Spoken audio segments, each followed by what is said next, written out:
നിന്റെ ഇന്നത്തെ വഴിയാത്രകള്, യാത്ര ലക്ഷ്യങ്ങള്,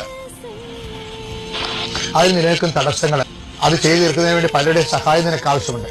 ആ വ്യക്തികൾക്കെല്ലാം രോഗവും ക്ഷീണവും പ്രയാസങ്ങളുമാണ്. അവരെല്ലാം കർത്താവ് സന്ധിക്കുകയും അവർ നിന്നോട് സഹകരിക്കുന്നതിന് വേണ്ടി പ്രത്യേകമായ കൃപയുണ്ടാകാൻ വേണ്ടിയിട്ട് പ്രാർത്ഥിക്കുന്നു. എന്റെ കർത്താവിധമായ നാമത്തിൽ സഭയുടെ അധികാരത്തിൽ കുരിശിന്റെ അടയാളത്തിൽ നീ അനുഗ്രഹിക്കപ്പെടുമ്പോൾ വല്ലാത്ത മടുപ്പാണ്. ഒന്നും ചെയ്യാൻ തോന്നുന്നില്ല, ഒരു കാര്യം ചെയ്തിട്ട് ഒരു കാര്യമില്ല എന്ന് വിചാരിച്ചിട്ട് മനസ്സിടിഞ്ഞിരിക്കുന്നവരുണ്ടാവും.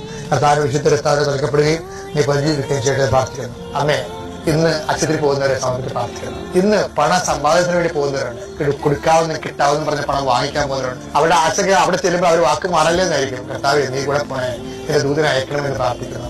നിന്റെ യാത്ര, നിന്റെ ജോലി, നിന്റെ താമസം, നിന്റെ ഭക്ഷണം, നിന്റെ ആരോഗ്യം, നിന്റെ സംഭാഷണം, നിന്റെ ക്രയവിക്രയങ്ങള്, നിന്റെ ജീവിത മാർഗങ്ങൾ എല്ലാം കർത്താവിന്റെ നാമത്തിൽ, നിന്റെ ഉദ്യമങ്ങള്, ഉദ്ദേശ്യങ്ങള് എല്ലാം ഈശോ നാമത്തിൽ തലമുറയട്ടെ. നിത്യപിതാപുത്രനും പരിശുദ്ധാത്മാവ് നീക്കുക.